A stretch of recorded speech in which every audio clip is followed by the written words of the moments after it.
How I'm gon' feel after I kill him, tryna kick the cup. Farewell, heard he was sentenced, ain't no bail on him. Do all of this. So Below is the sequel to my first EP, As Above, which was a dedication basically to B&G. I made that, I want to say, it probably took like a week and a half or 2 weeks in terms of when I got the phone call and when I first started the project to like actually write these songs out, because it was on such a like time crunch. But for this second EP, I got to live a little bit. I got to visit, go to other states, go to other cities, leave the country for the first time. And you hear that in the music, you know. The first EP is very like, I'll say griefful again. Like, it's very dark. But the second one is more so nightlife, women, relationships, the ups and downs, I would say. So Below talks about my ups and downs, and As Above talks about the chip that I had on my shoulder while I was living my experiences. Some of my main inspirations, I'd say, would be, you know, it's a time point that I have for every single one of them too.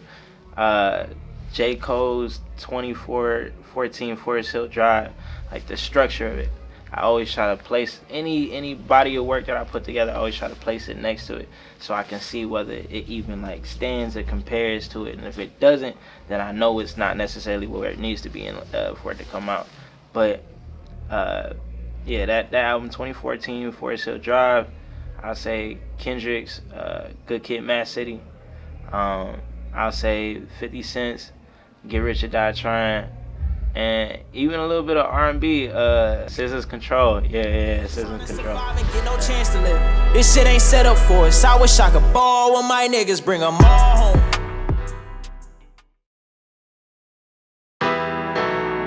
My window down, oh, I look different, don't I? Bullets flying, but I love my city. I came from the mud. Knew I was wrong, I lay them down before I lift them up.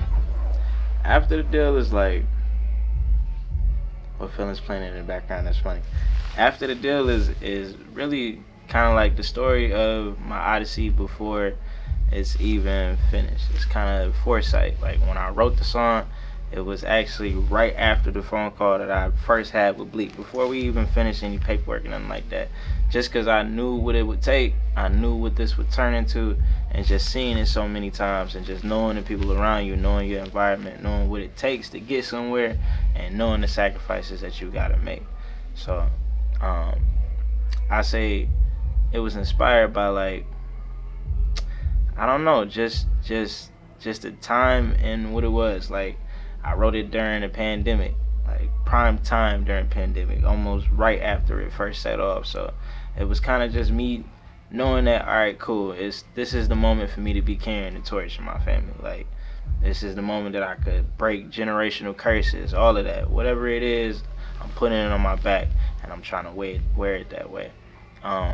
So when I finally decided, like, all right, cool, I'm gonna go through, I'm gonna make it happen with the deal and everything. I had it like set in my brain before like Bleak had even like called or whatever. So it was kind of like divine timing.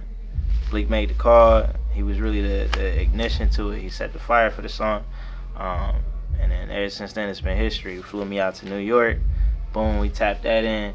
And then after that, flew me out to Miami. So I've been out there for like the past 3 years, but we back home with it now.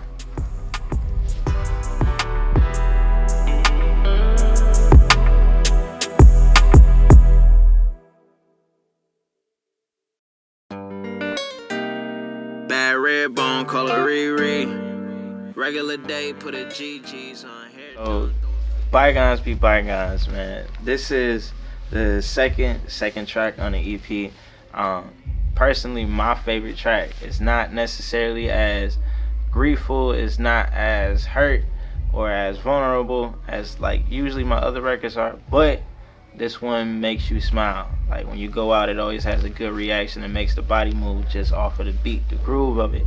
So, you know, I like to see the duality in the music sometimes, especially if I get to listen to it in the club. If I get to party to it, you know, make my best memories. And for a fact, it'll probably be one of my favorite songs.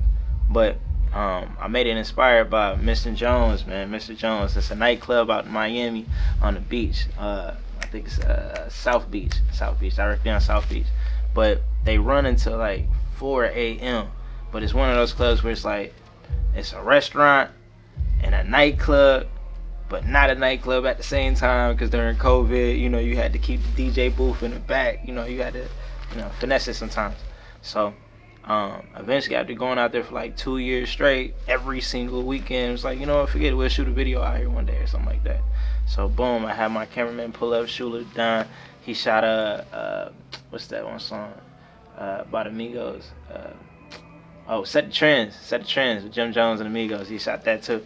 So he pulled up to Mr. Jones, shot that, you know, shooting from the balcony. I came out from the chair, gliding from the sky. Some real crazy stuff. Looked like we spent like $1 million on that video, for real.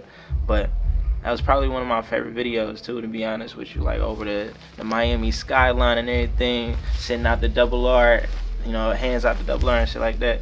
It was definitely a movie.